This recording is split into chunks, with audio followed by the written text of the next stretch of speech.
one of UNESCO's significant mission recently has been proposing pathways for the governance of social media platforms.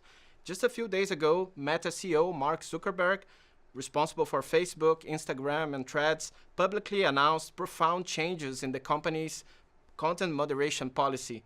What comments do you have about the impact of this announcement? For us, it always needs to be assessed with the framework that UNESCO has suggested through our guidelines for the governance of digital platforms. First, is what is being announced transparent enough so that us, the audiences, the UN, the governments, the civil society, we can really comprehend and understand and evaluate.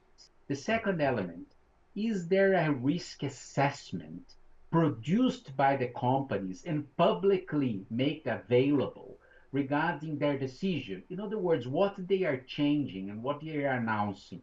Have they assessed the potential impacts to human rights? And the third important aspect is the multi-stakeholder environment. Who they have consulted to make this change? Have they engaged their own users? Have they engaged other organizations, other stakeholders? And in our view, we don't have enough information yet because these three things, in our view, they are missing, or at least they are missing in what was made public. This announcement has triggered a lot of debates about freedom of expression, about censorship, about models of content moderation. So, based on what you heard, what message will you bring to the industry executives? The first important thing is that I think it's a good side effect of these kind of announcements that it generates a debate about freedom of expression.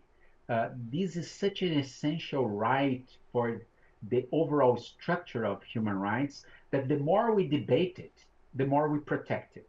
For the universal system of human rights, freedom of expression is what is there in the Article 19 of the Universal Declaration and is defined by three verbs: the right to impart information, ideas, but also the right to seek and receive.